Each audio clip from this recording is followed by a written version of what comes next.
نحمده ونصلي على رسوله الكريم اما بعد فاعوذ بالله من الشيطان الرجيم بسم الله الرحمن الرحيم رب اشرح لي صدري ويسر لي امري واحلل عقدة من لساني يفقهوا قولي.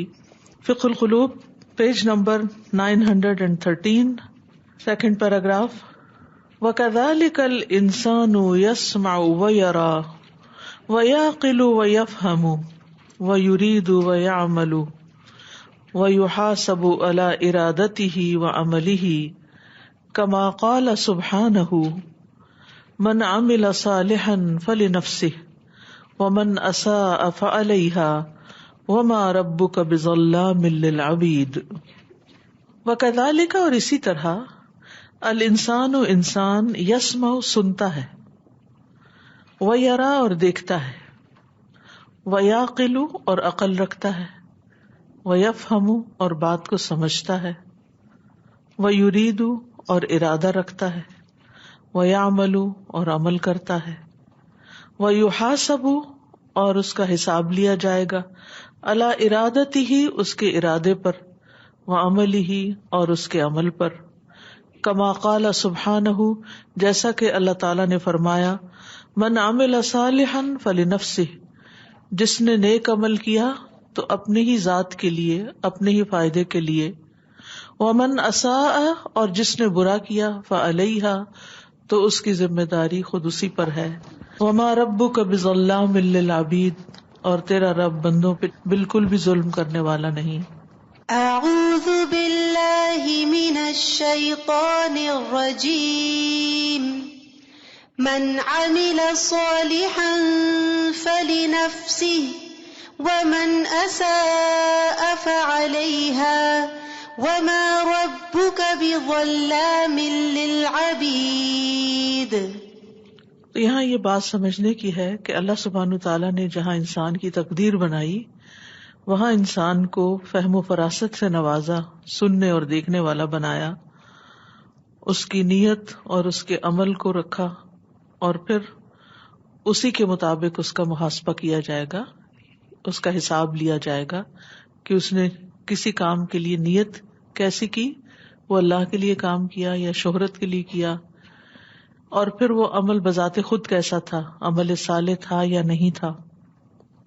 والہدی ھدی اللہ اور اصل ہدایت اللہ کی ہدایت ہوتی ہے، یعنی ہدایت تو وہ ہے جو اللہ دیتا ہے. فمن ہداہ اللہ فہو المہتدی حقا تو جس کو اللہ ہدایت دیتا ہے وہی حقیقت میں ہدایت پانے والا ہوتا ہے. ومن اضلہ اللہ اور جس کو اللہ بھٹکا دیتا ہے فہو الخاسر حقا تو وہی حقیقی معنوں میں نقصان اٹھانے والا ہوتا ہے. کما قال سبحانہ جیسا کہ اللہ سبحانہ تعالیٰ نے فرمایا، من یہد اللہ فہو المہتدی ومن یضلل فاولئک ھم الخاسرون جس کو اللہ ہدایت دے وہی ہدایت یافتہ ہے، اور جس کو اللہ بھٹکا دے تو یہی لوگ ہیں جو خسارہ پانے والے ہیں، نقصان اٹھانے والے ہیں. من يهد الله فهو المهتدي ومن يضلل فأولئك هم الخاسرون. واللہ سبحانہ يهدي من يجاهد لطلب الهداية كما قال سبحانہ والذین جاهدوا فينا لنهدينهم سبلنا وإن اللہ لمع المحسنین. اور اللہ سبحانہ و تعالی ہدایت دیتا ہے جو ہدایت کے لیے محنت کرتا ہے، یجاہد جد و جہد کرتا ہے، کوشش کرتا ہے، لطلب الہدایتی ہدایت طلب کرنے کے لیے، ہدایت پانے کے لیے. کما قال سبحانہ جیسا کہ اللہ تعالیٰ نے فرمایا، والذین جاہدوا فینا اور جو لوگ ہمارے راستے میں محنت کریں گے، کوشش کریں گے، لنہدینہم سبلنا ہم ضرور بضرور ان کو اپنے راستے دکھائیں گے. وَإِنَّ اللَّهَ اور یقیناً اللہ تعالی لَمَعَ الْمُحْسِنِينَ محسنین کے ساتھ ہے. وَالَّذِينَ جَاهَدُوا فِينَا لَنَهْدِيَنَّهُمْ سُبُلَنَا وَإِنَّ اللَّهَ لَمَعَ الْمُحْسِنِينَ. المحسنين. تو ان 3 پیراگراف میں جو بات کہی گئی ہے وہ یہ کہ نمبر 1 اللہ تعالیٰ نے انسان کو عقل سمجھ دی ہے. نمبر 2 یہ کہ صرف عقل سمجھ سے ہی راستہ پانے کے لیے نہیں چھوڑ دیا کہ اپنی عقل سے ہی وہ صحیح راستہ تلاش کرے، بلکہ اس کے ساتھ ساتھ اس کے لیے ہدایت کا بھی انتظام کیا، پیغمبروں کو بھیجا اور ہدایت عطا کی، اور پھر ساتھ اس کے یہ بھی رکھا کہ وہ ہدایت کو طلب کرے اور اس کو حاصل کرنے کے لیے محنت اور کوشش کرے، اپنی ساری فیکلٹیز کو استعمال کرے، سمع اور بصر اور عقل اور فہم اور ارادے، اور پھر اس کے بعد ایکشن کی. وَكَذَلِكَ يُضِلُّ مَن يَبْغِي الضَّلَالَ لِنَفْسِهِ، اسی طرح اللہ بھٹکا دیتا ہے اس شخص کو جو اپنی ذات کے لیے گمراہی چاہتا ہے، یعنی جو بھٹکنا چاہتا ہے، بھٹکنے کو پسند کرتا ہے، اللہ تعالیٰ اس کو بھٹکا دیتا ہے. وَيُعْرِضُ عَن دَلَائِلِ الْهُدَى، اور وہ ہدایت کے دلائل سے اعراض برتتا ہے، یعنی ہدایت پانے کے جو دلائل ہیں، آفاق میں جو نشانیاں ہیں یا قرآن و سنت میں جو دلائل ہیں ان کی طرف نہیں آتا، ان کو سننا نہیں چاہتا، دیکھنا نہیں چاہتا، کیونکہ وہ سیدھے راستے پر آنا ہی نہیں چاہتا. وَمُوجِبَاتِ الْإِيمَانِ، اور ایمان کے جو اسباب ہیں، موجبات ہیں، جو چیزیں ایمان کو واجب کرتی ہیں. وَيَغْلِقُ قَلْبَهُ وَسَمْعَهُ وَبَصَرَهُ دُونَهَا كَمَا قَالَ سُبْحَانَهُ، اور وہ بند کر لیتا ہے، اغلاق ہوتا بند کرنا، اپنے دل کو بلاک کر لیتا ہے اور اپنے کانوں کو اور اپنی آنکھوں کو، دونہا اس کے ورے، یعنی ان چیزوں کو دیکھنے سے انکار کر دیتا ہے. جیسا کہ اللہ تعالیٰ کا فرمان ہے وَلَقَدْ ذَرَأْنَا لِجَهَنَّمَ كَثِيرًا مِنَ الْجِنِّ وَالْإِنسِ، اور البتہ تحقیق پیدا کیا ہم نے جہنم کے لیے بہت سے جن و انس کو. لَهُمْ قُلُوبٌ لَا يَفْقَهُونَ بِهَا، وہ کیوں جہنم میں جائیں گے؟ ان کے لیے دل ہیں لیکن وہ ان سے سمجھتے نہیں، کہ وہ عقل سے کام نہیں لیتے. وَلَهُمْ أَعْيُنٌ لَا يُبْصِرُونَ بِهَا، اور ان کے لیے آنکھیں ہیں، یعنی ان کی آنکھیں بنائی ہیں ہم نے لیکن وہ ان سے دیکھتے نہیں. وَلَهُمْ آذَانٌ لَا يَسْمَعُونَ بِهَا، اور ان کے لیے کان ہیں جن سے وہ سنتے نہیں، یعنی حق کی بات سمجھتے نہیں، حق کے لیے نشانیاں اور دلائل کو دیکھتے نہیں، اور حق بات سننے کے لیے تیار نہیں ہوتے. اولئک کالانعام بل ہم اضل، یہ لوگ مویشیوں کی طرح ہیں، چوپایوں کی طرح ہیں، بلکہ ان سے بھی زیادہ بھٹکے ہوئے، جیسے گائے بھینس ہوتی ہے. اولئک هم الغافلون، یہ وہ لوگ ہیں جو غفلت میں پڑے ہوئے ہیں. اور غفلت میں کس چیز نے ان کو ڈالا ہے؟ خواہشات کی پیروی نے، دنیا کے مزے لوٹنے نے اور اپنے نفس کی بات ماننے نے ان کو حق سے غافل کر رکھا ہے، جس کے نتیجے میں گمراہی آئی. تو ہدایت کے لیے بھی طریقے بتا دیے گئے کہ اس کے لیے اسباب اور مینز کے علاوہ محنت چاہیے، اور اسی طرح بھٹکنے کے لیے بھی اگر ان مینز کو استعمال نہ کیا جائے جو ہدایت کے لیے ضروری ہوتے ہیں تو پھر انسان بھٹکنے کی طرف چل پڑتا ہے، گمراہی کی طرف چل پڑتا ہے. وَلَقَدْ ذَرَأْنَا لِجَهَنَّمَ كَثِيرًا مِنَ الْجِنِّ وَالْإِنسِ لَهُمْ قُلُوبٌ لَا يَفْقَهُونَ بِهَا وَلَهُمْ أَعْيُنٌ لَا يُبْصِرُونَ بِهَا وَلَهُمْ آذَانٌ لَا يَسْمَعُونَ بِهَا أُولَئِكَ كَالْأَنْعَامِ بَلْ هُمْ أَضَلُّ أُولَئِكَ هُمُ الْغَافِلُونَ. تو ان ساری باتوں سے جو بات سمجھ میں آتی ہے وہ یہ کہ انسان یہ نہیں کہہ سکتا کہ اگر اللہ ہی مجھے ہدایت نہیں دینا چاہتا تو میں کیا کروں، یا میری قسمت میں ہی ہدایت نہیں ہے. نہیں، اللہ نے ہدایت کے سارے انتظامات کیے ہیں، ضرورت تمہارے جاگنے کی ہے اور ہدایت طلب کرنے کی اور اس کے لیے محنت کرنے کی. السلام علیکم. سبحان اللہ، اللہ تعالیٰ کا نظام جو ہے وہ عدل پہ قائم ہے کہ اللہ تعالیٰ نے سب اختیارات دے کے ہمیں اس دنیا میں بھیجا، اور اب ہماری یہ ذمہ داری ہے کہ ہم اپنے اطراف میں اس کی نشانیوں کو دیکھیں اور سمجھیں، کیونکہ میجورٹی جو ہے وہ غفلت کا شکار ہے.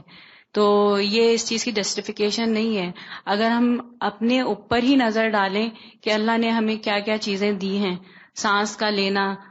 بات یہی نا کہ اگر ہم سراسر اپنی خواہشات کے پیچھے چل رہے ہیں اور بس اپنی دل کی مرضی پہ چلنا چاہتے ہیں, تو پھر ہمارا دل کہاں لگتا ہے ہدایت کی باتوں میں؟ یا جن ذریعوں سے ہدایت ملتی ہے وہ تو ہمارے نفس پہ بھاری ہیں, پھر ہم اس کے لیے نہ کوشش کرتے ہیں, نہ محنت کرتے ہیں, نہ اس طرف توجہ دیتے ہیں. Ustaz, I was thinking about what a huge blessing the aql is and the faculties are. In Surah Al-Baqarah, we're reading the verses about khamr and maisir, how, it's prohibited. Why? Because it dulls the faculties. You're not able to use the faculties. And here in this verse of Surah Al-A'raf, at the end, أُولَئِكَ هُمُ الْغَافِلُونَ. They become ghafil.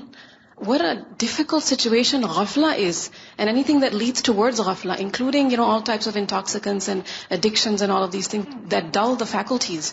So the aql brings responsibility and the faculties bring responsibility. So, Allah arranges the guidance, but then we have to also have the talab and then protect our aql from what damages it. اور اس کو استعمال کرنے کی بات ہے نا, لیکن ہم کیا چاہتے ہیں کہ اس میں تکلیف ہے, اس طرف نہیں جانا چاہتے. پھر ان مشیئۃ اللہ تبارک و تعالی التی یجری بہا قدرہ فی الکائن الانسانی, بے شک اللہ تبارک و تعالی کا ارادہ جس کو اس کی تقدیر لے کر چلتی ہے, فی الکائن الانسانی, انسانی وجود میں, انہ خلق ھذا الانسان, کہ اللہ نے اس انسان کو پیدا کیا, باستعداد مزدوج للہدی والضلال, ایسی ڈوئل صلاحیت کے ساتھ جس میں ہدایت بھی ہے اور گمراہی بھی ہے. یعنی دونوں رستے اللہ نے انسان کو دکھائے اور دونوں چیزیں انسان کے اندر الہام کی گئی ہیں. مع ایداء فطرتہ ادراک حقیقت الربوبیۃ والاتجاہ الیہا, اس کے ساتھ ساتھ اس کی فطرت میں ڈپازٹ کیا ہے. ایدا ہوتا ہے کسی چیز کے اندر کچھ ڈپازٹ کرنا, ڈالنا. ادراک کا پرسپشن, حقیقت الربوبیہ, ربوبیت کی حقیقت کا, والاتجاہ الیہا, اور اس کی طرف ڈائریکشن کا ہونا. یعنی مفہوم اس بات کا یہ ہے کہ اللہ سبحانہ وتعالی نے انسان کے اندر ہدایت اور گمراہی دونوں کو پہچاننے کی صلاحیت بھی رکھی ہے, اچھے اور برے کو معلوم کرنے کا احساس بھی رکھا ہے. استعداد صلاحیت ہے, یعنی اس کے اندر وہ پوٹینشل رکھا ہے, اور اس کے ساتھ ساتھ اس کی فطرت کے اندر رب کی پہچان بھی رکھی ہوئی ہے اور اس کی طرف جانے کی صلاحیت بھی. وما اعطائہ العقل الممیز للضلال والہدی, اور اس کے ساتھ ساتھ اس کو عطا کی ہے عقل جو تمیز کرتی ہے گمراہی اور ہدایت میں. وما ارسال الرسل بالبینات, اور اس کے ساتھ ساتھ رسولوں کو بھیجا ہے بینات کے ساتھ, کھلے دلائل کے ساتھ. کیوں بھیجا؟ لایقاظ الفطرت اذا تعطلت, کہ وہ اس فطرت کو جگائیں جب وہ معطل ہو جائے, کام کرنا چھوڑ دے یا اس پہ غفلت کے پردے پڑ جائیں. وہدایت العقل اذا ضل, اور عقل جب بھٹکے تو اس کو راہ دکھائیں, اس کو ڈائریکشن دیں. تو ہدایت کے کتنے سامان کیے اللہ تعالیٰ نے؟ نمبر 1, اس کے اندر ہدایت اور گمراہی کی پہچان, الہمہا فجورہا وتقواہا, پوٹینشل رکھا ہے, صلاحیت رکھی ہے. اس کے بعد فطرت میں رب کی پہچان رکھی ہے, پھر عقل دی ہے تمیز کرنے کے لیے اچھے برے کو, پھر اس کے ساتھ ساتھ رسول بھیجے, ہدایت بھیجی تاکہ اگر کوئی سو جائے, غافل ہو جائے تو وہ اس کو جگا دے, اور اگر کسی کی عقل بھٹکنے لگے شیطان کے بہکانے سے تو رسول اس کو سیدھی راہ دکھا دے. اتنا انتظام کرنے کے بعد اگر کوئی شخص صرف یہ کہتا ہے کیا کہ اللہ ہی مجھے ہدایت نہیں دیتا, اور سارا ذمہ اللہ پہ ڈال دیتا ہے, کیا واقعی ہدایت نہیں دیتا؟ کیا اس نے رسول نہیں بھیجے؟ کیا اس نے فطرت کے اندر ہی پہچان نہیں رکھی, وہ جو الستو بربکم کہا تھا اس نے؟ اور کیا اچھے برے کی تمیز کے لیے عقل نہیں رکھی؟ کیا ان سب چیزوں کو استعمال کرنے کا پوٹینشیل نہیں ہے انسان کے اندر؟ ہے, لیکن پھر بھی اگر وہ خود ہدایت نہیں پانا چاہتا, غفلت میں سونا چاہتا ہے. اب دیکھیے, جو بندہ جاگنا نہیں چاہتا, آپ کو روز گھر میں تجربہ ہوتا ہوگا بچوں کو جگانے کا صبح فجر کے وقت, تو جو اٹھنا چاہتے ہیں ان کو ایک آواز کافی ہوتی ہے, اور جو نہیں اٹھنا چاہتے ان کو آخر آپ ہی تھک جاتے ہیں, آپ پہ چھوڑ دیتے ہیں, کیا کیا جا سکتا ہے. تو اسی طرح پیغمبر آتے ہیں، وہ لوگوں کو جگاتے ہیں. جو نہ جاگنا چاہے پھر وہ انما انت مذکر لست علیہم بمسیطر، کہ آپ ان کے اوپر داروغہ نہیں ہیں. اس لیے کوئی شخص یہ بہانہ نہیں کر سکتا کہ میری قسمت میں گمراہی لکھی ہوئی ہے یا میری تقدیر میں گمراہی ہے. وہ تقدیر تو اللہ کا علم ہے کہ کس شخص کو کیا کیا نعمتیں دی جائیں گی اور ان کو پا کر وہ کرے گا کیا. وہ تو پہلے سے یہ جانتا ہے. لکھنے کا مطلب یہ نہیں ہے کہ اس نے جبر کر دیا کہ اس بندے کو کسی طرح ہدایت نہ ملے. وہ تو بندہ اپنے اختیار کو غلط استعمال کرتا ہے تو پھر ہدایت کے قابل نہیں رہتا. وَكَذَلِكَ اقتضت مشیئت اللہ. اب الحمدللہ آپ نے مشیت کا معنی سمجھ لیا، پھر بار بار نہیں سمجھانی پڑے گی، بس ارادے کے معنوں میں لے لیجیے. شاء، جیسے ہم کہتے ہیں انشاء اللہ، اگر اللہ چاہے. وَكَذَلِكَ اقتضت، اسی طرح تقاضا ہے مشیئت اللہ، اللہ کی مشیت کا، ان یجری قدر اللہ بہدایت من یجاہد للہدی، کہ اللہ کی تقدیر جاری ہو ساتھ ہدایت کے جو ہدایت کے لیے محنت کرے. یہ بھی تقدیر کا حصہ ہے کہ جو شخص ہدایت پانے کے لیے محنت کرے گا اللہ تعالیٰ اس کو ہدایت ضرور دے گا. وَأَن يَجْرِيَ قَدَرَ اللَّهِ كَذَلِكَ بِإِدْلَالِ مَن لَا يَسْتَخْدِمُ مَا أَوْدَعَهُ اللَّهُ مِنْ عَقْلٍ، اور یہ کہ اللہ کی قدر جاری ہوگی اس شخص کی گمراہی کے لیے جو استعمال نہیں کرے گا، لا يستخدم، خدمت نہیں لے گا، ما أودعه اللہ، جو اللہ نے اس کے سپرد کیا، من عقل، عقل میں سے، یعنی اللہ نے اس کو جو عقل دی ہے اس عقل کو اگر وہ استعمال نہیں کرے گا تو پھر بھٹکے گا بھی. یہ بھی اللہ کی قدر کا حصہ ہے.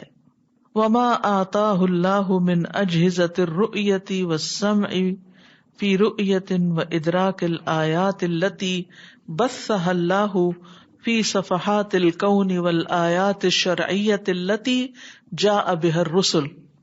وما، اور جو آتاہ عطا کیے اس کو اللہ، اللہ نے، من اجہزۃ، اپریٹس، اجہزہ جہاز کی جمع ہے، ساز و سامان، الرؤیتی دیکھنے کے، آنکھیں وغیرہ، والسمع، اور کان، کان کیا آلہ ہے، اپریٹس ہے کس کا، سننے کا. فی رؤیت و ادراک، آنکھ سے دیکھنے اور کان سے سمجھنے کا، الآیات، ان آیات کو، التی بثها اللہ، جن کو اللہ نے بکھیر دیا ہے، فی صفحات الکون، کائنات کے صفحوں میں، کائنات کی کتاب میں ہر طرف بکھری ہوئی ہیں. والآیات الشرعیۃ التی جاء بها الرسل، اور ان شرعی آیات میں جو اللہ نے اپنے رسولوں کے ذریعے بھیجی. تو اللہ نے اپنے بندوں کی ہدایت کے لیے کان، آنکھ بھی بنائے، نشانیاں بھی بنائی اور آیات بھی بھیجی. بعض اوقات ایسا بھی ہوتا ہے نا کہ ہم کوئی چیز اللہ کی کریشن میں دیکھتے ہیں تو ہمیں کچھ سمجھ نہیں آتی کہ اس کے بنانے کا آخر مقصد کیا ہے. اگر آپ کو کوئی بھی مقصد نظر نہ آئے تو یہی سمجھیے کہ یہ اللہ تعالیٰ کی تخلیق کی قدرت کی ایک نشانی ہے کہ کوئی کریٹر ہے. ہر کریشن جو ہے وہ اپنے کریٹر کا پتہ دیتی ہے کہ اس کو بنانے والا کوئی ہے، اور جس نے بنایا ہے وہی جانتا ہے کہ اس کا اصل مقصد کیا ہے. چھوٹی سی چھوٹی چیز میں اور بڑی سی بڑی چیز میں نشانیاں ہیں. اگر ہم آنکھیں کھولیں، غفلت کی نیند سے جاگیں، ہدایت طلب کریں اور اپنی کامیابی کی چاہت رکھیں تو ایسے شخص کے لیے مشکل نہیں. یہ ہو ہی نہیں سکتا کیونکہ اللہ اپنے بندوں پہ ظلم نہیں کرتا. یہ ہو نہیں سکتا کہ کوئی شخص ہدایت چاہتا ہو اور اللہ تعالیٰ اس کو رستہ نہ دکھائے. وہ ضرور دکھاتا ہے کیونکہ اللہ کا وعدہ سچا ہے. اور اگر کوئی یہ کہتا ہے میں نے تو بڑی محنت کی لیکن مجھے نہیں بات سمجھ میں آتی، تو بات یہ ہے کہ آپ اللہ پہ جھوٹ باندھ رہے ہیں. ٹھیک ہے، بعض اوقات کسی کام کے ایک دفعہ کرنے سے وہ نہیں آ جاتا.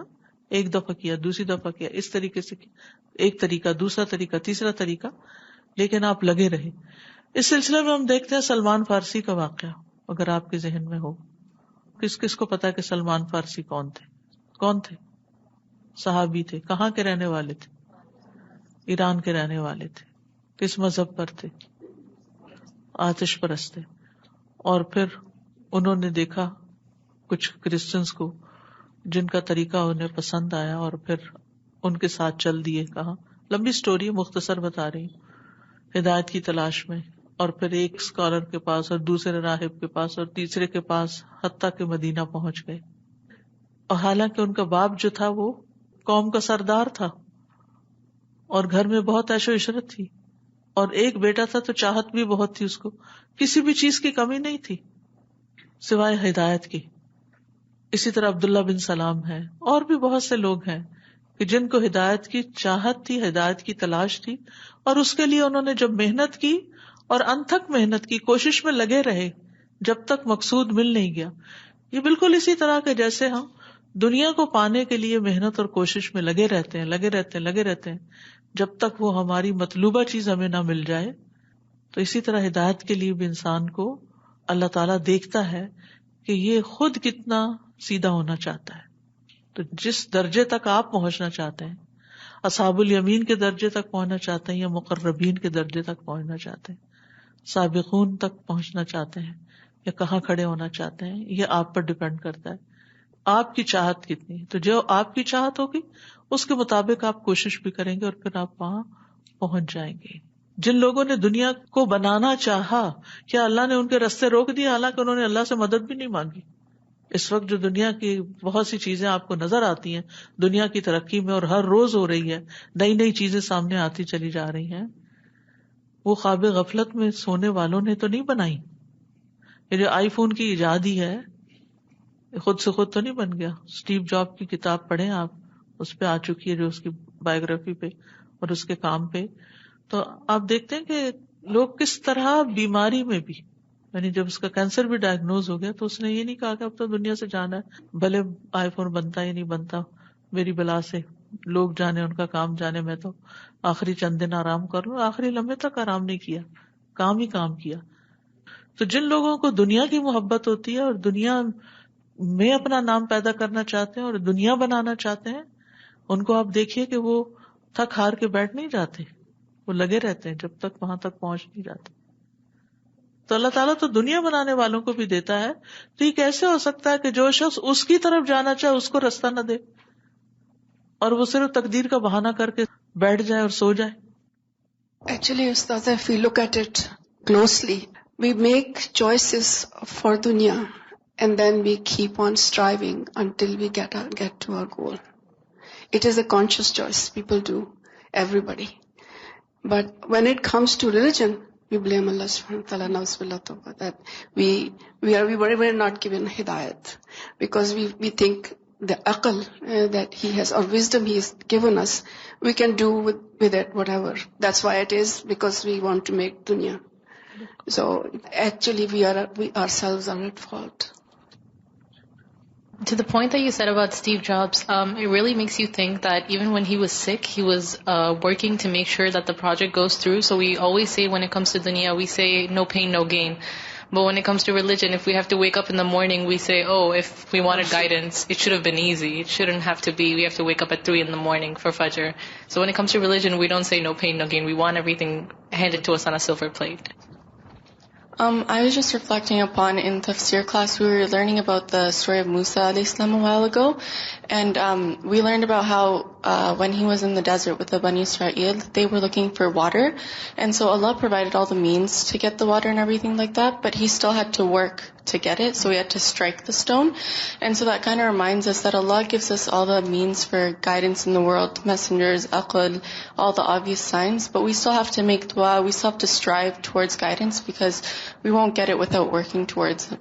آپ لوگوں کی مثال ہی ہے کہ اگر آپ لوگ زبان سے یہ کہہ بھی دیں کہ ہمیں اللہ کو جاننا ہے، اللہ کے دین کو جاننا ہے، اور یہاں آئے نہیں پڑھنے، قرآن پڑھنے کے لیے نہیں آئے، اور یہ سوچے قرآن پڑھے بغیر ہی سب کچھ آ جائے گا، وہ سارے راستے مل جائیں گے، تو یہ بھول ہے ہماری. السلام علیکم جی. استاذہ، ہدایت کے لیے اگر ہماری نیت ہوتی ہے تو اللہ تعالیٰ راستے آسان کر دیتے ہیں، تو ہم بلیم نہیں کر سکتے کہ اللہ ہی ہدایت دے گا تو ملے گی.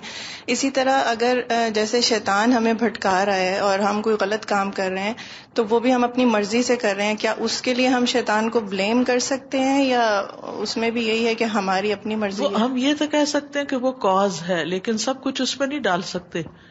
اگر وہ کاز بنا تو آپ اس کو رد کر دیتے. چوائس تو آپ کی ہے نا کہ آپ نے کیوں ایکسپٹ کیا اس کی دعوت کو. وہ تو قیامت کے دن یہی کہے گا کہ میں نے لوگوں کو دعوت دی اور انہوں نے میری دعوت قبول کر لی. فلا تلومونی ولوموا انفسکم، شیطان بھی یہی کہے گا، مجھے نہیں ملامت کرو، اپنے آپ کو کرو. وفی کل الاحوال تتحقق مشیئۃ اللہ وحدہ، تمام حالات میں اللہ اکیلے کی ہی مشیئت مٹیریلائز ہوتی ہے. تتحقق حقیقت بنتی ہے یا مٹیریلائز ہوتی ہے. ولا یتحقق سواہا، اور اس کے سوا کسی کی بات جو ہے وہ حقیقت نہیں بنتی. وَيَقَعُ مَا يَقَعُ بِقَدَرِ اللَّهِ لَا بِقُوَّةٍ سِوَاهُ، اور واقع ہوتی ہے جو واقع ہوتی ہے تقدیر میں سے، وہ اللہ ہی کی تقدیر واقع ہوتی ہے، اس کے سوا کسی کی قوت واقع نہیں ہوتی. وَمَا كَانَ شَيْءٌ لِيَقَعَ إِلَّا أَن يُوقِعَهُ قَدَرُ اللَّهِ، اور کوئی چیز واقع نہیں ہو سکتی مگر یہ کہ اللہ کی تقدیر ہی اس کو واقع کر دے. یعنی اللہ کی تقدیر سے باہر کوئی چیز نہیں. جیسے بخاری کی کلاس میں نے آپ کو بتایا تھا کہ تقدیر جو ہے وہ اللہ کی پلاننگ ہے، یعنی قدر جو ہے وہ اس کی ڈیٹیلز ہیں، وہ جو قضاء اس کا حکم ہوتا ہے. قضاء اور قدر دو لفظ آ رہے تھے نا، تو قضاء جو ہے وہ امر ہے، فیصلہ ہے. جیسے قاضی ہوتا ہے نا، اسی سے قضاء کا لفظ بنا ہے کہ اللہ تعالیٰ نے حکم جاری کر دیا، اب اس کی آگے پھر ڈیٹیلز ہیں کہ کون سی چیز کیسے ہوگی، اس کی شکل کیا ہوگی، اس کا رنگ کیا ہوگا، اس کی نیچر کیا ہوگی، وغیرہ وغیرہ. وفی حدود ھذا التقدیر یتحرک الانسان بنفسہ، اسی تقدیر کے دائرے میں، اسی تقدیر کے ودن اس تقدیر انسان اپنے نفس کو حرکت دیتا ہے. وَيَقَعُ لَهُ مَا يَقَعُ مِنَ الْهُدَى وَالضَّلَالِ، اور ہدایت یا گمراہی میں سے جو واقع ہوتا ہے وہ واقع ہو جاتا ہے. مَن يَهْدِ اللَّهُ فَهُوَ الْمُهْتَدِي وَمَن يُضْلِلْ فَأُولَٰئِكَ هُمُ الْخَاسِرُونَ، جس کو اللہ ہدایت دے وہی ہدایت پانے والا ہے، اور جس کو وہ گمراہ کر دے تو یہی لوگ خسارہ پانے والے ہیں. من يهد الله فهو المهتدي ومن يضلل فأولئك هم الخاسرون. وكثير من الجن والإنس مخلوقون لجهنم وهم مهيئون لها فما بالهم كذلك، اور بہت سے جن و انس جہنم کے لیے تخلیق کیے گئے اور وہ اس کے لیے تیار ہیں، تو ان کا کیا خیال ہے اسی طرح، تو ان کا کیا حال ہے. فما بالهم، ہنا کا اعتباران، دو طرح اس کو دیکھا جا سکتا ہے. یعنی یہ بات جو کی جاتی کہ بہت سے جن و انس جہنم کے لیے بنائے گئے ہیں، تو پھر یعنی اس کی تفصیل کیا ہے. الاول، پہلی بات، ان اللہ بعلمہ الازلی یعلم ان ہؤلاء الخلق سائرون الی جہنم. ایک تو اس کا معنی یہ ہے کہ اللہ تعالیٰ اپنے ازلی علم کی بنا پر یہ جانتا ہے. ازلی علم کون سا؟ ازل کیا؟ ابتدا سے ہی، شروع سے ہی جانتا ہے کہ یہ سب لوگ جہنم میں جانے والے ہیں. الثانی، نمبر 2، ان ھذا العلم الازلی باحوال العباد ومصائرهم ليس هو الذي يدفع هذه الخلائق الى الضلال الذي تستحق به جہنم، کہ یہ جو علم ازلی ہے اللہ تعالیٰ کا، جو بندوں کے حالات کے موافق ہے یا بندوں کے حالات کے متعلق ہے، ومصائرهم، اور ان کے انجام سے متعلق، لیس هو الذی، یہ نہیں ہے اصل میں کہ وہ ان کو پش کر رہا ہو ان مخلوقات کو گمراہی کی طرف جو انہیں جہنم کا مستحق بناتی. مقصد کیا ہے؟ اللہ کو اپنے کلی علم کی بنا پر، کامل علم کی بنا پر شروع سے ہی پتا تھا کہ کون کون جہنم میں جانے والا ہے، لیکن اس کا یہ مطلب نہیں کہ اس کا یہ علم بندوں کو جہنم میں دھکیل رہا ہے. اس کو ایک چھوٹی سی مثال سے سمجھیں. مثلاً آپ کے 2 بچے ہیں، ایک کو اگر آپ پیسے دیتے ہیں تو آپ کو معلوم ہوتا ہے کہ وہ اس سے کیا خریدے گا، دوسرے کو دیتے ہیں تو اس کے بارے میں بھی آپ کو پتا ہوتا ہے کہ کیا خریدے گا. تو کیا آپ کے علم نے ان کو اس چیز کے خریدنے پہ مجبور کیا تھا؟ ہوتا نا کہ ایک بچے کو عیدی ملتی ہے تو وہ جمع کر کے رکھتا ہے اور پھر اور بھی اس میں پیسے ڈال کے کوئی کام کی چیز لیتا ہے، اور دوسرا بچہ روز آئس کریم پیزا کھا کے اس کو ختم کر دیتا ہے. تو ان دونوں کی نیچر کو آپ سمجھتے ہوتے ہیں، ماں باپ کو پتا ہوتا ہے. اور بعض اوقات آپ جب کچھ دینے لگتے تو اس کو بھی سوچ سمجھ کے دیتے کہ اس کو یہ نہیں دینا، یہ تو ایسے ہی اڑا دے گا، یہ تو ضائع کر دے گا، یہ تو ختم کر دے گا. تو اس کا یہ مطلب نہیں کہ آپ کا جو علم تھا اس علم کی وجہ سے وہ ختم کر رہا ہے، وہ تو آپ کے تجربے نے آپ کو بتایا. اللہ تعالیٰ کو تجربے کے بغیر ہی پتا ہے، کیونکہ اس کا علم کلی ہے، کامل ہے، یعنی کوئی چیز اس کے علم سے باہر نہیں. وَأَنَّ اللَّهَ قَدْ أَحَاطَ بِكُلِّ شَيْءٍ عِلْمًا. اللہ تعالیٰ کے لیے کوئی ماضی مستقبل نہیں ہے، سب چیزیں اس کے سامنے. عالم الغیب والشہادہ، غیب اور حاضر ہر چیز کا جاننے والا ہے. سب کچھ اس کو پتا ہے کہ کس کو کیا ملے گا اور وہ کیا کرے گا، کون ہدایت پا جائے گا اور کون نہیں. انما ہم، بے شک وہ تو وہ ہیں، لہم قلوب لا یفقہون بہا ولہم اعین لا یبصرون بہا ولہم آذان لا یسمعون بہا، کہ ان کے دل ہیں جن سے وہ سمجھنے کا کام نہیں لیتے، اور آنکھیں ہیں جن سے دیکھتے نہیں، اور کان ہیں جن سے سنتے نہیں. اولئک کالانعام، یہ چوپایوں کی طرح ہیں، بل ہم اضل، بلکہ ان سے بھی زیادہ بھٹکے ہوئے. اولئک هم الغافلون، یہی لوگ دراصل غافل ہیں. لهم قلوب لا يفقهون بها ولهم أعين لا يبصرون بها ولهم آذان لا يسمعون بها أولئك كالأنعام بل هم أضل أولئك هم الغافلون. فَهُمْ لَمْ يَفْتَحُوا الْقُلُوبَ الَّتِي أُعْطَوْهَا لِيَفْقَهُوا، انہوں نے دلوں کو کھولا ہی نہیں جو وہ سمجھ بوجھ کے لیے دیے گئے تھے.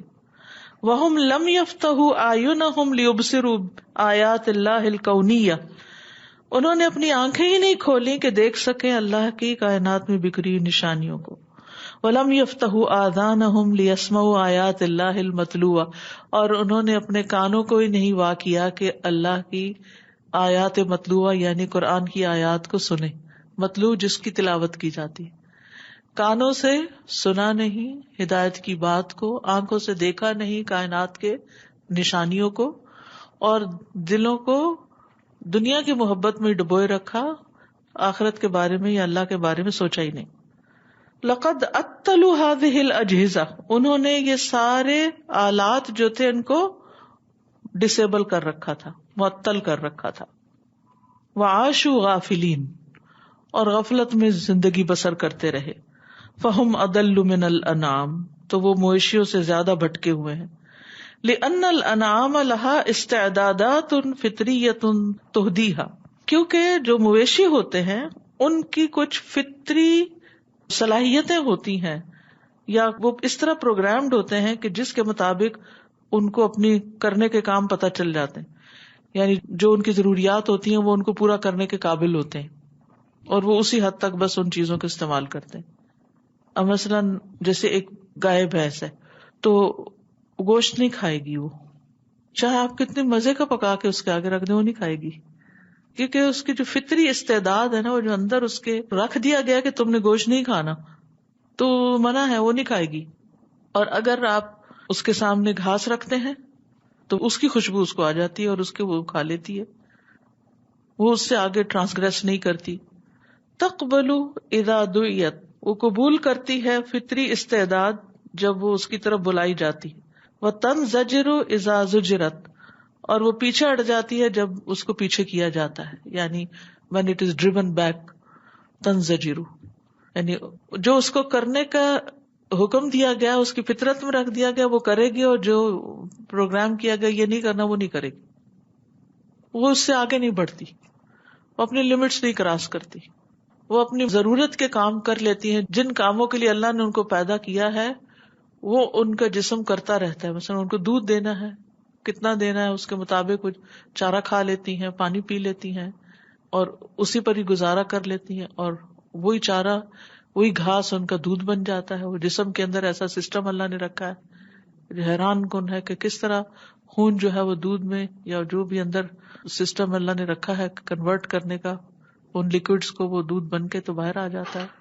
تو وہ اس کے مطابق کام کر رہے ہیں. اور صرف یہ نہیں، گائے بھینس سارے جانور، اور جب بلی کے آگے گھاس رکھ دیں تو وہ نہیں کھائے گی. اسی طرح باقی جانور پرندے وغیرہ ہیں. اما الجن والانس، لیکن جن و انس جو ہیں، فقد زودوا بالقلب الواعی، ان کو زاد راہ ملا ہے، یعنی ان کو عطا کیا گیا ہے ایک سوچنے سمجھنے والا دل، واعی سمجھنے والا، وعاء سے ہے برتن سمیٹنے والا. والعین المبصرہ، اور دیکھنے والی آنکھ ملی ہے. والاذن السامعہ، سننے والا کان. فاذا لم يفتحوا قلوبهم وابصارهم واسماعهم ليدركوا، پھر جب وہ نہیں کھولتے اپنے دل، اپنی آنکھیں اور اپنے کان تاکہ وہ ادراک حاصل کر سکیں، چیزیں سمجھ سکیں. فانهم يكونون اضل من الانعام الموکلہ الى استعداداتها الفطریہ الہادیہ، تو وہ مویشیوں سے بھی زیادہ بھٹکے ہوئے ہو سکتے ہیں جن کی اللہ تعالیٰ نے فطری طور پر رہنمائی کی ان صلاحیتوں کی بنا پر جو ان کے سپرد کی گئی.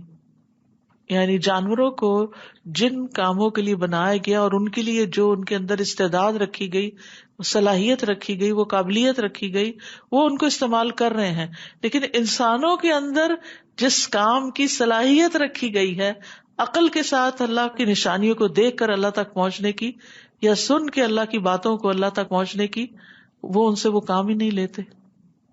تو جانور بہتر ہوئے نا جو ان چیزوں سے کام لے رہے ہیں جو اللہ نے ان کو دی تھی، اور انسان پھر پیچھے رہ گئے کہ جو کچھ اللہ نے جتنا پوٹینشیل اس کو دیا تھا اس نے اس کے مطابق کام نہیں کیا.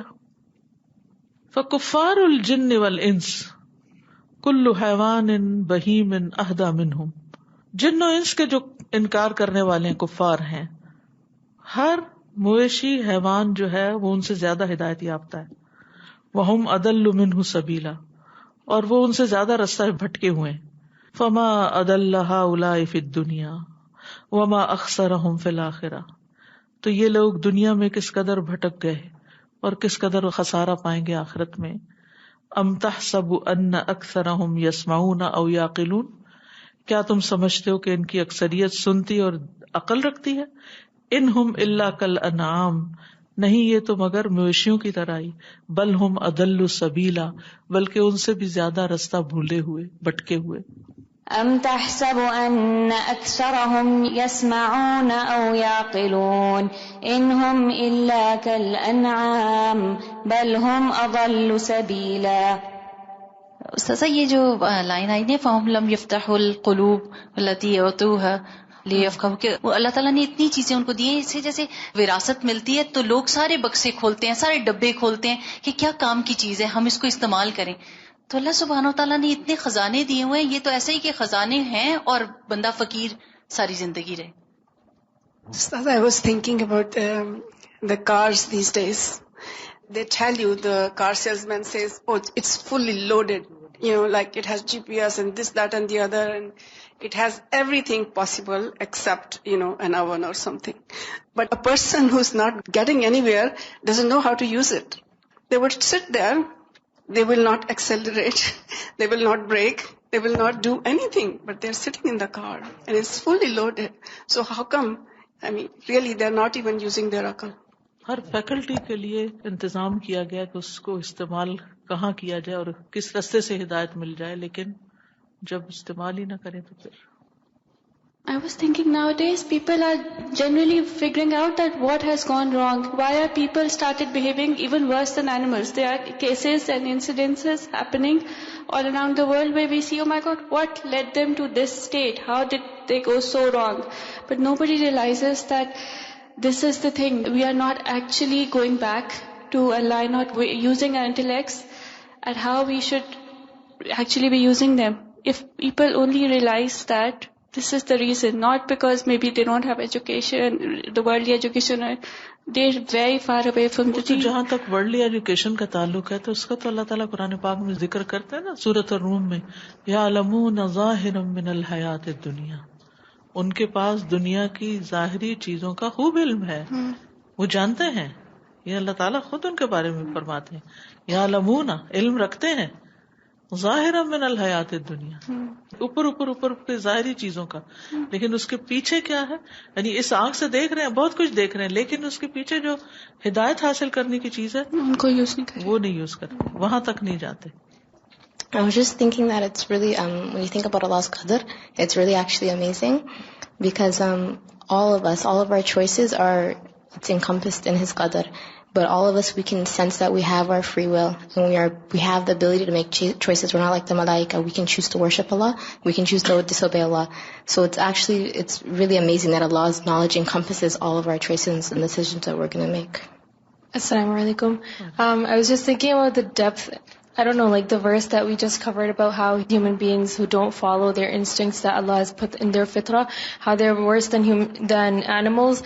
I feel like a lot of times we read it and we don't go into the depth of it. And the way you explained it right now, the fact that even animals follow the instincts that are put into them, subhanAllah, I think that really opened my eyes to the fact that if we don't follow the fitrah, we really are worse than animals. We like to think that we have intellect, Allah has preferred us over these animals, but if we really think about it, there's nothing we have that's better if we don't follow the fitrah that He's given us. ان کل صغیرۃ و کبیرۃ فی ھذا الکون مخلوقۃ بقدر، بے شک ہر چھوٹی چیز اور بڑی چیز جو اس کائنات میں ہے وہ قدر کے ساتھ تخلیق کی گئی، یعنی ڈیسٹینیشن کے ساتھ یا تقدیر کے ساتھ ہے. مدبرۃ بحکمہ، اللہ کے حکم کے مطابق پلان کی گئی ہے. فلا شیء جزافہ، کوئی چیز بھی رینڈم نہیں، جزاف کہتا ہے رینڈم. ولا شیء عبث، اور کوئی چیز عبث بے فائدہ نہیں، بے مقصد نہیں. ولا شیء مصادفہ، اور کوئی چیز بائی چانس نہیں، یعنی دنیا کو بائی چانس نہیں بن گئی، کوئی کو انسیڈنس نہیں تھا، کوئی ایکسیڈنٹ نہیں تھا کہ اچانک ایک حادثہ ہوا تو یہ سب کچھ وجود میں آ گیا بے مقصد. ولا شیء ارتجالا، اور کوئی چیز ایکسٹمپور نہیں، یعنی اسی وقت نہیں بس بن گئی ہیپیزرڈلی، بلکہ پہلے سے پلانڈ ہے. انا کل شیء خلقناہ بقدر، بے شک ہم نے ہر چیز کو ایک اندازے کے ساتھ پیدا کیا ہے. انا کل شیء خلقناہ بقدر، قدر یحدد وجودہ، قدر اس کے وجود کی حد مقرر کرتی ہے. وقدر یحدد حقیقتہ، قدر ہی اس کی حقیقت کو لمٹ کرتی ہے، اس کی لمٹس رکھتی ہے. وقدر یحدد صفتہ، اور قدر ہی اس کی صفت کی حد مقرر کرتی ہے یا اس کو ڈیفائن کرتی ہے. وقدر یحدد وظیفتہ، تقدیر ہی اس کا کام، ڈیوٹی کہ اس کو کرنا کیا وہ مقرر کرتی. وقدر یحدد مقدارہ، اور تقدیر ہی مقرر کرتی ہے کہ اس کی مقدار کتنی ہوگی دنیا میں، چڑیا کتنی ہوگی یا طوطے کتنے ہوں گے دنیا میں، یہ تقدیر میں ہے. وقدر یحدد عمرہ، قدر ہی اس کی عمر مقرر کرتی ہے، یعنی قدر سے ہی مقرر کی گئی ہے.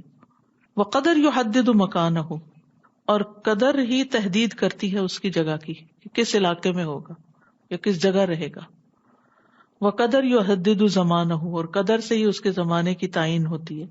وقدر یحدد ارتباطہ بما حولہ من اشیاء، اور قدر ہی ڈیفائن کرتی ہے کہ اس کا اپنے ماحول میں مختلف چیزوں سے کیا ریلیشن ہوگا، یعنی ایکالوجی کو سامنے رکھے، مختلف چیزیں جو ہیں وہ جس جگہ پر ہیں اس کا ریلیشن یا اس کا تعلق کس کس چیز کے ساتھ ہوگا. بعض اوقات آپ صرف ایک چیز بیچ میں سے ایلیمینیٹ کرتے ہیں تو پورا سسٹم جو ہے وہ بگڑ جاتا ہے.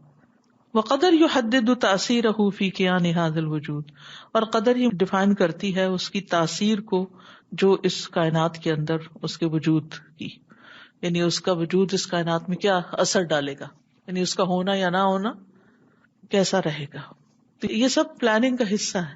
ٹھیک، انا کل شیء خلقناہ بقدر، اور یہ ہر چیز کے ساتھ، حتیٰ کہ مکھی بھی جو پیدا کی گئی ہے نا اس کی بھی اللہ نے تقدیر بنائی ہے، اس کا وجود کیسا ہوگا، اس کے پر کتنے ہوں گے، اس کی آنکھیں کتنی ہوں گی، اس کی حقیقت کیا ہوگی، اس کی صفات کیا ہوں گی، اس نے کرنا کیا ہے، ان کی مقدار کتنی ہوگی، کتنی مکھیاں پیدا کی جائیں گی، ان کی عمر کتنی ہوگی، کس جگہ پر ہوں گی، کس شہر اور کس علاقے میں اور کس زمانے میں، اور اس کا ماحول کے ساتھ کیا تعلق ہوگا اور اس کے ہونے سے کائنات کے اندر کس چیز کا اضافہ ہوگا یا نہ ہونے سے کس چیز کی کمی واقع ہو جائے گی.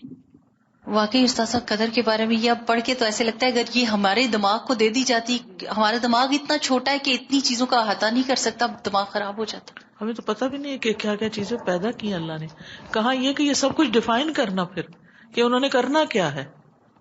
قدر فی کل شیء، قدر ہر چیز میں ہے.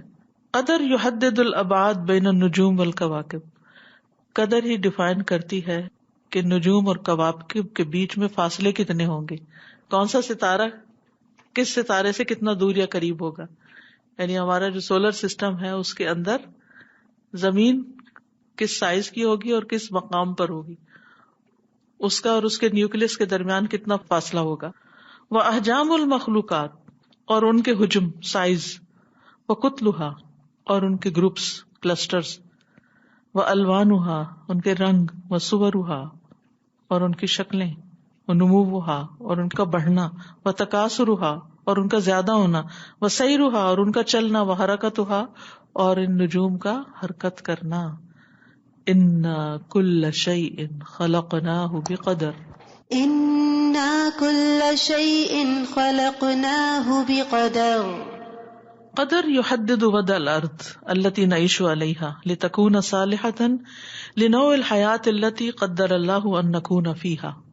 یہ قدر ہی تحدید کرتی ہے یا ڈیفائن کرتی ہے زمین کی وضعیت کو جس پہ ہم رہتے ہیں، تاکہ وہ زندگی کی جو اقسام ہیں جو اس میں ہونی چاہیے ان کے لیے مناسب ہو، یعنی تاکہ اس پر زندگی کا وجود ہو. اب مثلاً مریخ پر زندگی نہیں ہے کیونکہ اس کی آب و ہوا کو ویسا نہیں بنایا گیا کہ وہاں زندگی ہو سکے. چاند پر اگر لوگ گئے ہیں واقعی تو وہاں انہوں نے زندگی نہیں دیکھی، یا ہو سکتا کسی ایسے علاقے میں اترے جہاں زندگی نہ ہو، کیونکہ اس کو مختلف چیزوں کے زندہ رہنے کی جگہ نہیں بنایا. وَالْأَرْضَ وَضَعَهَا لِلْأَنَامِ فِيهَا فَاكِهَةٌ وَالنَّخْلُ ذَاتُ الْأَكْمَامِ. تو زمین کو بنایا اللہ نے کہ اس پر انعام رہ سکیں، مخلوقات رہ سکیں، تو یہ بھی قدر سے ہے. اور پھر اس کو اس کے مطابق مناسب بنایا. فحجم هذه الارض، اس زمین کا حجم سائز، وبعدها عن الشمس، اور یہ سورج سے کتنے فاصلے پر ہوگی، وکتلۃ الشمس، یعنی سورج کی ٹکیا کہہ لیں، ودرجۃ حرارتها، اور اس کا جو ٹیمپریچر ہے، ومیل الارض علی محورها بهذا القدر، اور زمین کا جھکاؤ اپنے محور پر اسی قدر کا حصہ ہے. ودورۃ الفلک، اور گیلیکسی کا چکر لگانا. وبعد الشمس والقمر عن الارض، سورج اور چاند کا زمین سے فاصلہ. وتوزیع الماء والیابس فی هذه الارض، پانی اور خشکی کی تقسیم اس زمین میں کہ 3 حصے پانی اور 1 حصہ خشکی، یہ بھی تقدیر کا حصہ ہے. ومہاب الریاح، ہواؤں کا چلنا. واختلاف الفصول، موسموں کا اختلاف، یعنی سال میں جتنے فصل آتے ہیں، یعنی فصل الشتاء، فصل الخریف وغیرہ. الى آلاف من هذه النسب المقدرہ تقدیرا دقیقا، اسی طرح کی ہزاروں چیزیں جن کی باریک تقدیر اسی نسبت سے مقرر کی گئی ہے. لو وقع الاختلال فی ای منها لتبدل كل شیء، اگر ان میں سے کسی چیز میں بھی خلل واقع ہوتا ہر چیز میں خلل ہو جائے گا الٹیمیٹلی. مثلا اگر لوگ یہ سوچیں کہ ہم نے زمین سے سب مکھیاں ختم کر دینی ہے یا سب چڑیا ختم کر دینی ہے، یا کسی علاقے میں کوئی خاص چیز مار دی جاتی ہے، تو آپ دیکھیں کہ اس کا پورا سسٹم بگڑ کے رہ جاتا ہے. اللہ نے اسے کسی مقصد کے لیے بنایا، لیکن ہم اسے گیٹ ریڈ آف کرنا چاہتے ہیں، تو پھر نتیجہ ہم دیکھتے ہیں کہ اس وقت جاننے والے خود خوف کا شکار ہیں کہ جس طریقے سے انسان زمین کو ابیوز کر رہا ہے، کہ زمین کے اوپر رہنے والی مخلوقات کو، چاہے وہ سمندر کے اندر ہو یا خشکی میں ہو یا ہوا میں ہو، وہ خود انسانوں کے لیے کتنی مہلک ثابت ہو سکتی، کتنی نقصان دہ ہو سکتی. فسبحان العلیم القدیر الذی قدر هذه المقادیر والاقدار، تو پاک ہے وہ خوب جاننے والا، قدرت رکھنے والا، جس نے یہ ساری تقدیریں مقرر کی، مقادیر اندازے اور اقدار تقدیریں. والنسبۃ بین عوامل الحیات والبقاء، اور زندگی اور بقا کے جو عوامل ہیں ان کی نسبت و عوامل الموت والفنا، اور موت اور فنا ہونے کے جو عوامل ہیں، محرکات ہیں، فی البیئتی ماحول کے اندر، وفی طبیعت الاحیاء اور زندہ چیزوں کی طبیعت میں، من نبات و حیوان و انسان، نباتات، حیوانات اور انسانوں میں، محفوظۃ دائما بالقدر، یہ محفوظ ہے ہمیشہ کے لیے تقدیر میں، الذی یسمح بنشأۃ الحیات و بقائها، جو ممکن بناتی ہے زندگی اور اس کی بقا کی پیدائش کو، وامتدادها وانضباطها، اور اس کا پھیلاؤ اور اس کا ڈسپلن۔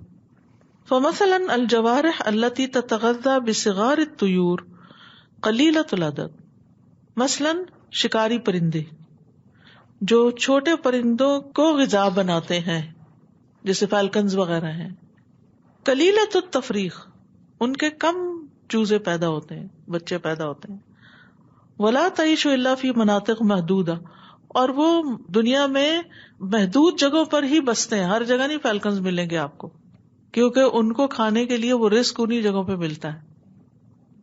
وہی فی مقابل ھذا طویلۃ الاعمار، اور وہ اس کے مقابلے میں لمبی عمر پاتے ہیں۔ ولو کانت معها عمرها الطویل کثیرۃ الفراغ تستطیع الحیات فی کل موطن، اور اگر اس طویل عمر کے ساتھ ان کے بچے بھی بہت ہوتے تو پھر وہ ہر جگہ پائے جاتے، ہر جگہ زندہ رہ سکتے تھے۔ لقدت علی صغار الطیور، تو پھر کیا ہوتا، چھوٹے پرندے تو سارے فنا ہی ہو جاتے، ان کا تو قصہ ہی پاک ہو جاتا، کیونکہ کھانے والے اتنے زیادہ بن جاتے کہ وہ چھوٹے پرندوں کو سب ہڑپ کر جاتے۔ وَأَفْنَتْهَا عَلَى كَثْرَتِهَا، اور ان کو فنا کر دیتے اپنی کثرت کی وجہ سے، وَكَثْرَتِ تَفْرِيخِهَا، اور اپنے بچوں کی کثرت کی وجہ سے، او قللت من اعدادها الكبيرة اللازمة لطعام هذه الجوارح وسواها من بني الانسان وسواها بني الانسان وللقيام بادوارها الاخرى في هذه الارض، او قللت، یا قلیل ہوئے، کم ہوئے، من اعدادها الكبيرة اللازمة، ان کے لازمی بڑے تعداد سے، لطعامی کھانے کے لیے، هذه الجوارح، ان شکاری پرندوں کے، وسواها، اور ان کے علاوہ، من بن الانسان، بنو انسان کے، وللقیام بادوارها الاخرى فی هذه الارض، اور اپنے دوسرے دور کے قیام کے لیے اس زمین پر۔ وسبحان من خلق کل شیء وقدره تقدیرا، تو پاک ہے وہ جس نے ہر چیز کو پیدا کیا اور اس کی تقدیر مقرر کی۔ وهكذا الماء موزون بامر اللہ، اور اسی طرح پانی اللہ نے اپنے حکم سے مناسب مقدار میں اتارا ہے۔ لو طغى لافسد الارض، اگر پانی اپنے کناروں سے نکل جائے، جیسے سمندر اپنے کنارے سے باہر نکلے تو زمین بگڑ جائے۔ وَلَوْ نَقَصَ لَاخْتَلَّتِ الْحَيَاةُ وَمَاتَ الْأَحْيَاءُ، اور اگر کم ہو جائے اس اندازے سے تو زندگی ختم ہو جائے، زندگی میں خلل آ جائے، اختلت۔ وَمَاتَ الْأَحْيَاءُ، اور مر جائیں زندہ، من نبات و حیوان و انسان، نباتات، حیوانات اور انسانوں میں سے۔ یعنی پانی زیادہ ہوتا تو زندگی مشکل ہوتی، کم ہوتا تو مشکل ہوتی، تو اس لیے اللہ تعالیٰ ہر سال جو ایک مخصوص اندازے کے مطابق بارش برساتا ہے اور پانی کا انتظام کرتا ہے، یا جو سمندروں میں وہ بھی اسی طرح۔ وَكَذَلِكَ الْهَوَاءُ مَوْزُونٌ بِأَمْرِ اللَّهِ، اسی طرح ہوا بھی اللہ کے حکم سے موزوں مقدار میں ہے۔ لو زاد وصار عواصف قویہ، اگر زیادہ ہو جاتی اور طاقتور آندھی بن جاتی، لدمر کل شیء، ہر چیز کو تباہ کر دیتی، وما استطاع ان یعیش حی، کوئی ایک زندہ نہ رہتا۔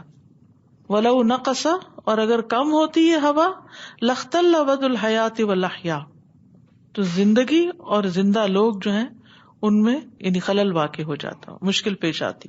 فقدر اللہ، تو اللہ کی تقدیر عام شامل، عام ہے، شامل ہے، لجمیع المخلوقات، ساری مخلوقات کے لیے۔ یعنی پچھلی ساری باتوں کا خلاصہ کیا ہے کہ اللہ کی تقدیر ہر چھوٹی بڑی چیز کے لیے لازم ہے۔ یعنی اٹ میک سینس نا، اگر اللہ ان کی تقدیر مقرر نہ کرتا، یہ سب کچھ پلان نہ کرتا، تو پھر آپ دیکھتے کہ ہر چیز اپنی مرضی کرتی، فیلکنز ہی اپنی مرضی کرتے اور بہت ساری دنیا میں ہو جاتے، تو شاید بندوں کو ہی کھانا شروع کر دیتے۔ وَكُلُّ مَا خَلَقَهُ اللَّهُ فِي هَذَا الْكَوْنِ مِنَ الْمَخْلُوقَاتِ، اور جو بھی اللہ نے پیدا کیا اس کائنات میں مخلوقات میں سے، وَمَا يَجْرِي فِيهِ مِنَ الْأَحْوَالِ مِنَ الْحَرَكَاتِ وَالسَّكَنَاتِ، اور جو بھی حالات ہوتے ہیں حرکات و سکنات میں سے چل رہے ہوتے ہیں، والحیات والموت، اور زندگی اور موت میں سے، والتغییر والتبدیل، اور تبدیلی میں سے، کل ذالک کائن بقدر اللہ القوی العزیز، یہ ساری کی ساری ہوتی ہیں اللہ کی تقدیر کے ساتھ جو قوت والا ہے، بہت غلبے والا ہے. تقدیر فی الزمان وتقدیر فی المکان وتقدیر فی المقدار وتقدیر فی الاشکال وتناسق مطلق بین جمیع الکائنات والاحوال. تقدیر کا تعلق زمانے سے ہے، مکان سے ہے، مقدار سے ہے، اشکال سے ہے، اور ان کا باہمی تناسق یعنی ریشو تمام کائنات میں اور احوال کے اعتبار سے، یعنی ان کی جو آپس کی ہارمنی ہے. فسبحان الذی خلق السماوات والارض وخلق کل شیء فقدرہ تقدیرا، تو پاک ہے وہ جس نے آسمانوں اور زمین کو بنایا اور اس نے ہر چیز کو پیدا کیا پھر اس کی تقدیر مقرر کی. وَخَلَقَ كُلَّ شَيْءٍ فَقَدَّرَهُ تَقْدِيرًا. استاذہ بچپن میں ایک بچوں کا ڈرامہ دیکھا تھا، اس میں بچے سارا وقت ماں باپ سے کہتے رہتے ہیں آپ عیش کرتے ہیں، آپ عیش کرتے ہیں، آپ ہمارے لیے کچھ نہیں کرتے. تو ماں باپ نے ایک دن کہا بچوں سے کہ آپ ماں باپ بن جائیں اور ہم آپ کے بچے بن جاتے ہیں. تو اور جیسے ہی صبح ماں باپ اٹھے انہوں نے کہا ناشتہ کدھر ہے، میرا بیگ کدھر ہے، میری کاپی کدھر ہے، میرا بستہ کدھر. تو بچے پریشان ہو گئے کپڑے دھلے ہیں کہ نہیں. تو پورا دن ایسے گزرا کہ ان کو پتا چلا کہ ماں باپ تو بہت کچھ کرتے ہیں اور ہم نے تو کبھی سمجھا نہیں ہم نے وہی بننا ہے جو ہم بچے ہیں، ہم نے ماں باپ نہیں بننا. اسی طرح لیسا کمثلہ شیء، اللہ کے ساتھ کسی مثال کو جوڑ نہیں سکتے، لیکن ان ساری چیزوں کو پڑھنے کے بعد پتا چلتا ہے کہ اللہ کے کام اللہ ہی کو سوٹ کرتے ہیں اور ہم جتنے ہیں اور تقدیر کتنی ضروری ہے. سبحان اللہ. یہاں تقدیر کی اہمیت پتہ چل رہی ہے نا کہ ہر چیز کو اللہ نے جو ایک خاص لمٹ کے اندر رکھا ہے وہ کیوں رکھا ہے. Sada, since yesterday I've been thinking that the qadar of everything, not just us, because as Sister Samia once said, we'd like to, just self-centered ourselves. But if you think about it, the harmony that exists, and it is so important for the whole system to work, especially in terms of environment if you talk about it. Once we have started transgressing and overusing or exploiting the resources that we are doing, we are all worried.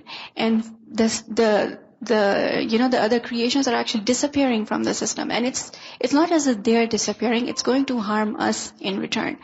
And I was just thinking, the whole system that Allah subhanahu wa ta'ala has created, what Sister Humaira was saying, that it is so important that whatever happens for a reason, and such a valid reason. It's with the knowledge of Allah subhanahu wa ta'ala, like we are no one.